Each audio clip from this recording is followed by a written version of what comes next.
नमस्कार, आप देख रहे हैं हुंकार 24/7 और मैं आपके साथ रेणु चौहान। दिल्ली के आरकेपुरम सेक्टर 5 में पूर्व प्रत्याशी महिपाल सिंह की अध्यक्षता में होली मिलन समारोह का आयोजन किया गया। साथ ही होली मिलन समारोह में सांस्कृतिक कार्यक्रम का भी आयोजन किया गया। इस समारोह में मुख्य अतिथि के तौर पर नई दिल्ली के जिला अध्यक्ष वीरेंद्र कसाना को आमंत्रित कर बुलाया गया। बता दें कि महिपाल सिंह कई वर्षों से होली मिलन समारोह का आयोजन इसी तरह से करते आ रहे हैं। वह लोगों को एक मंच पर लाकर आपसी भाईचारा कायम करने का प्रयास भी कर रहे हैं। वहीं इस अवसर पर महिपाल सिंह ने नई दिल्ली जिला अध्यक्ष वीरेंद्र कसाना को फूल माला पहनाकर उनका अभिवादन किया। वह मंच पर मौजूद कांग्रेस पार्टी के अन्य पदाधिकारियों का भी सम्मान किया गया। वहीं पार्टी पदाधिकारियों ने भी महिपाल सिंह व शशि पाल का भी फूल माला पहनाकर स्वागत किया। इस मौके पर वहां आरकेपुरम विधानसभा के सभी वार्डों के पूर्व निगम पार्षदों समेत भारी संख्या में क्षेत्र के गणमान्य लोगों ने अपनी उपस्थिति देकर महिपाल सिंह का सदैव साथ देने के लिए कहा। इस वक्त मौजूद हैं आरकेपुरम विधानसभा में सेक्टर 5 में और आपको बता दें यहाँ पे महिपाल सिंह जी के द्वारा एक होली मिलन समारोह का आयोजन किया गया है, जिसमें मुख्य अतिथि के तौर पर नई दिल्ली से जिला अध्यक्ष वीरेंद्र कसाना जी को यहाँ पे आमंत्रित किया गया है। आइए बात करते हैं वीरेंद्र कसाना जी से इस कार्यक्रम को लेकर। सर, ये जो आज जो कार्यक्रम यहाँ पे महिपाल सिंह जी के द्वारा आयोजित किया गया है, क्या कहेंगे? दो शब्द बोलिए इसके बारे में। ये अच्छा है, त्यौहार हमारी संस्कृति है, हमारी परंपरा है, उसको मिलजुल कर मनाते हैं। छोटे बड़े का भेद खत्म होता है, रंगों का त्यौहार है। उत्तर भारत में नहीं, पूरे भारतवर्ष में हम इसको मनाते हैं अच्छे से। एक अच्छी बात है कि हम लोगों ने यहाँ पर मनाया है। महिपाल जी का धन्यवाद है। पूरी कांग्रेस पार्टी यहाँ पर एक परिवार के रूप में एकत्रित हुई है। सभी का यहाँ पर धन्यवाद। और जितनी यहाँ पर क्षेत्र की जनता है सब आए हैं और सब ने आनंद लिया है। सर, कुछ समय पहले महिपाल जी ने कांग्रेस छोड़ के जो बीएसपी का दामन थामा था और वापस उन्होंने फिर कांग्रेस में भरोसा दिखा के कांग्रेस पार्टी में वापस आ गए हैं, तो क्या लग रहा है आपको, कैसा लग रहा है? हाथी पे बहुत दिन चल नहीं सकता आदमी। हाथी पे ज़्यादा लंबी सवारी होती नहीं है। कभी आप हाथी पे बैठे, हाथी पे ज़्यादा चलता नहीं, थोड़े दिन के लिए चला जाता आदमी। अब हाथी से उतर गए, अपने परिवार में आ गए। इनकी घर वापसी है। ये हमारी पार्टी में थे, हमारी पार्टी में वापस आए हैं। कुछ दिन के लिए गए थे, आज हमारे वापस आ गए, हमारे गले लग गए हैं। और हमारे इनके आने से कांग्रेस पार्टी के अंदर बहुत ज़्यादा इजाफा होगा। यहाँ पर वोट का भी इजाफा होगा, भाईचारे में भी इजाफा होगा और आपसी तालमेल जो हमारा पीछे ख़त्म हो गया था वो और ज़्यादा बढ़ेगा। सर, लोकपाल बिल कुछ समय पहले, कुछ सालों पहले एक बहुत बड़ा आंदोलन हुआ था लोकपाल के नाम पे पूरे देश में, और पूरे देश का जुड़ाव अन्ना हजारे से जो लगा हुआ था। उसी अन्ना हजारे के आंदोलन से एक अरविंद केजरीवाल जी उत्पन्न हुए थे। उनके द्वारा एक पार्टी गठित की गई थी कि हम लोकपाल लेके आएंगे, हमें वोट दीजिए। जो है दिल्ली की जनता ने उनको वोट भी दिए और 67 सीटें भी दी। उसके बाद केंद्र में मोदी सरकार बैठी है, उनके तरफ से और अरविंद केजरीवाल की तरफ से जन लोकपाल बिल अभी तक लागू नहीं हुआ। क्या कहेंगे इस पर आप?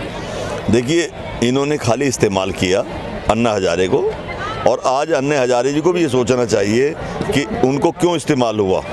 वो छोटे बच्चे नहीं थे, वो समझदार व्यक्ति हैं, फौज से रिटायर्ड हैं। उनको इस्तेमाल करके जिन लोगों ने यहाँ जन लोकपाल के लिए आंदोलन करे थे, आज वो सारे के सारे लोग, किरण बेदी आज कहाँ पर है, वीके सिंह जी आज कहाँ पर हैं, ये सारे के सारे लोग सत्ता में अपने चले गए और सत्ता में चूर हो गए। आज किसी को जन लोकपाल याद नहीं है। जनता का बेवकूफ़ बनाया इन्होंने, और जनता सीधी सादी भोली भाली इनकी बातों में आ गई, और जन लोकपाल आज कहीं भी नज़र नहीं आता है। इतना बड़ा आपके द्वारा यहाँ पे होली मिलन समारोह का आयोजन किया गया है, जिसमें सांस्कृतिक कार्यक्रम भी आपके द्वारा आयोजित किया गया है, मतलब क्या कहेंगे जरा इसके बारे में? 200 बताइए। ये मेरे द्वारा नहीं, मेरे भाई सभी कांग्रेसी जो पूरी मेहनत से 2-3 दिन से प्रोग्राम में लग रहे थे, सबकी मेहनत का नतीजा है कि इतना सक्सेस हमारा प्रोग्राम हुआ है। और आगे भी हम ये प्रोग्राम के जरिए जो भाईबंदी आपस में है उसको और मजबूत करना चाहते हैं। जैसे कि यहाँ पे आपके कार्यक्रम में देखा गया है, एक जन सैलाब है, जनता का बहुत बड़ा यहाँ पे जनता के भारी संख्या में लोग दिखाई दिए हैं, लेकिन फिर भी इसके बाद भी 2 बार आप चुनाव लड़े हैं और दोनों बार में शिकस्त मिली है, कम वोटों से आप हारे हैं। कहीं ना कहीं तो गलती हुई है, आखिर क्या होगी? नहीं, एक्चुअली मैं पहले कांग्रेस में था और किसी वजह से बीएसपी में चला गया था। बीएसपी से चुनाव लड़ा था, ना कि मैंने कांग्रेस से। और इसी वजह से, क्योंकि यहाँ जनाधार नहीं है बीएसपी का, और अब मैं कांग्रेस को मजबूत करूंगा। यहाँ पर 3 राज्य के चुनाव के नतीजों के बाद बीजेपी के गढ़ों में कांग्रेस ने प्रचंड बहुमत से जीत हासिल की है। उसके बाद क्या लगता है आपको कि एक बार वापस जो लोगों का भरोसा है कांग्रेस की तरफ आ रहा है और राहुल गांधी की जो नीतियां हैं लोगों को पसंद आ रही हैं? बिल्कुल सही बात है। आपने देख लिया, तीनों राज्यों में अच्छा प्रचंड बहुमत आया है और दिल्ली में भी हमारी सातों की सातों सीटें जो हैं हम कोशिश करेंगे, मेहनत करेंगे कि कांग्रेस की झोली में जाएं। मैं सभी आर.के. पुरम विधानसभा क्षेत्रवासियों को होली की बहुत बहुत मुबारकबाद देता हूं और इनका शुक्रिया अदा करता हूं कि इतनी बड़ी मात्रा में ये यहाँ आए। बहुत बहुत धन्यवाद, सबको होली बहुत बहुत मुबारक। लोकसभा चुनाव में क्या आपको लगता है ये जो चुनाव होने वाले हैं त्रिकोणीय हैं, जिसमें आम आदमी पार्टी भी है, बीजेपी भी है, कांग्रेस भी है? क्या आपको लगता है कि कांग्रेस आम आदमी पार्टी और बीजेपी के बीच में सीटें निकाल पाएगी?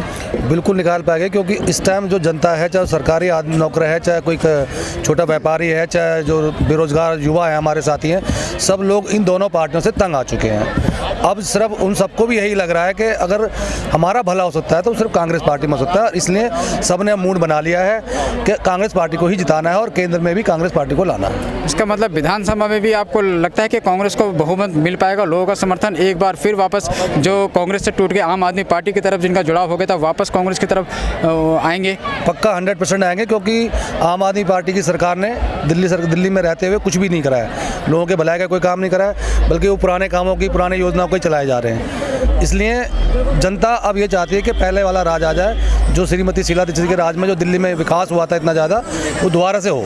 जो विकास की गति दिल्ली में रुक गई है, इसलिए दिल्ली में कांग्रेस की सरकार होना बहुत ज़रूरी है।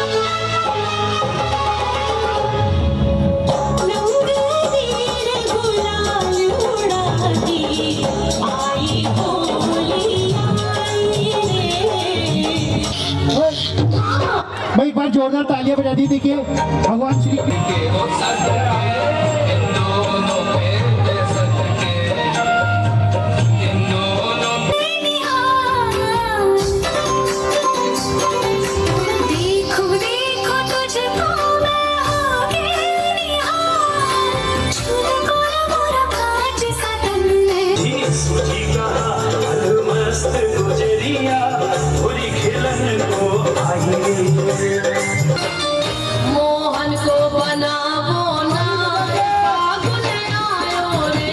जी आए हुए हैं, मंटू जी और उनकी पूरी टीम, हम उनका भी बहुत बहुत धन्यवाद करते हैं, स्वागत करते हैं।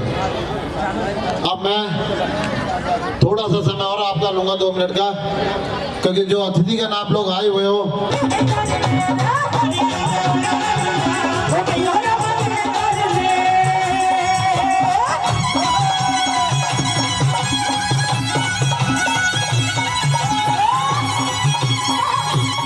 इसी तरह की और भी खबरें जानने के लिए बने रहे ओंकार 24/7 के साथ। धन्यवाद।